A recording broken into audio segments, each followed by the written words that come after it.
Welcome to Purple Sky News. All the news you probably missed but shouldn't have. Strap yourself in and get ready to have you mind blown. The news isn't what it used to be. Lies and manipulation run rampant. Here at Purple Sky News we bring the news that matters. Without further ado, here's today's story. US H-bomb testing forgotten in media frenzy over North Korea threat. The Last American Vagabond, in the aftermath of President Donald Trump's bellicose United Nations speech, where he threatened to totally destroy the 25 million inhabitants of North Korea, Trump's own use of provocative and unprecedented language was largely ignored. Instead, frenzied coverage focused primarily on North Korea's response to his shocking UN address. North Korea's answer came courtesy of Foreign Minister Ri Yong-ho, who told reporters that North Korean leadership may consider testing a hydrogen bomb over the Pacific in response to Trump's UN threats. The latest counter from North Korea prompted a frantic response from corporate media pundits. Fox News interviewed retired Lt.Col. Ralph Peters, who argued that such a test would be close to an act of war. Reuters quoted David Albright of the Institute for Science and International Security in Washington, who argued that such a test would be a tipping point for China and might prompt many other countries to call for an end to the North Korean regime.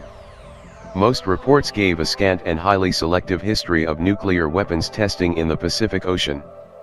Reuters, for example, stated that the United States' only test of an operational ballistic missile with a live warhead was fired from a submarine in the Pacific Ocean in 1962. Others made no mention of the previous nuclear weapons tests in the Pacific, or merely stated that the last above-ground test of a nuclear device was conducted by China in 1980, suggesting to their readers that a potential test by North Korea would be among the first conducted in the Pacific. In reality, the history of nuclear bomb testing in the Pacific is as long as it is tragic.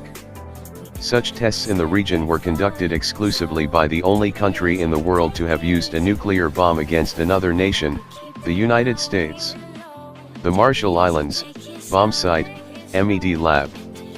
After World War II, the United States acquired the Marshall Islands, a remote island chain in the Pacific, and soon developed big plans for their new prize. One of the islands within the group, known as Bikini Atoll, was evacuated so that the US could transform the island into a nuclear bomb test site. At the time, media coverage of the bomb tests was extensive, a major opportunity for the United States to showcase its military might and secure its place as a global superpower.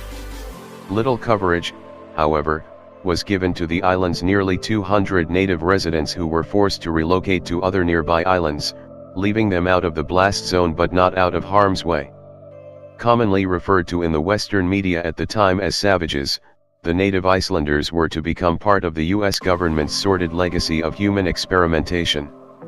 As nuclear bomb after nuclear bomb was detonated in the Marshall Islands, amounting to 23 tests of both fission and fusion, i.e., hydrogen, bombs over a 12-year period, per the official record, evacuated Icelanders and others nearby were intentionally exposed to radiation fallout from the testing, in what would become known as Project 4.1. Project 4.1.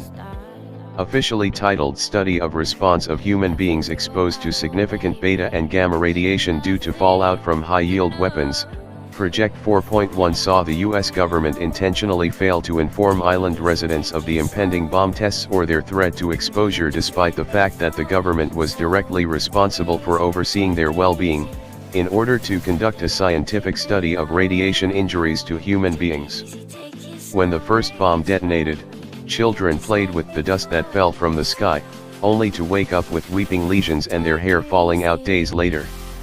Dr. Robert Conard, head of the Brookhaven/AEC medical surveillance team for the Icelanders, wrote in his 1958 annual report on the exposed Icelanders that their suffering would afford the opportunity for a most valuable ecological radiation study on human beings.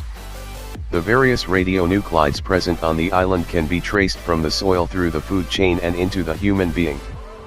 By 1974, almost a third of exposed Icelanders developed tumors while many of their children were born with developmental problems, stunted growth, or worse. Thyroid cancer became, and still is, the norm. Still unable to return to their homes, which were rendered uninhabitable by the repeated blasts, the natives of the Marshall Islands have been crowded into slums that offer little to no medical treatment for the ills residents suffer due to decades of high radiation exposure. Adding insult to injury, much of their land has been overtaken by U.S. military bases.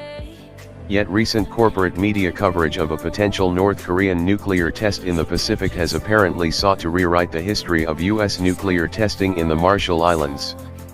The Independent, for example, stated such tests were approved and conducted before the risks to innocent people and the environment were well understood, an outright falsehood given declassified government documents stating the contrary.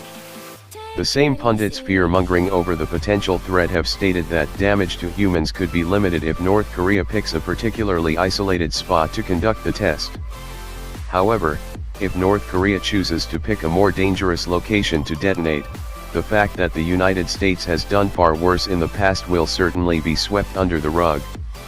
Such are the blinders that come standard issue with American exceptionalism.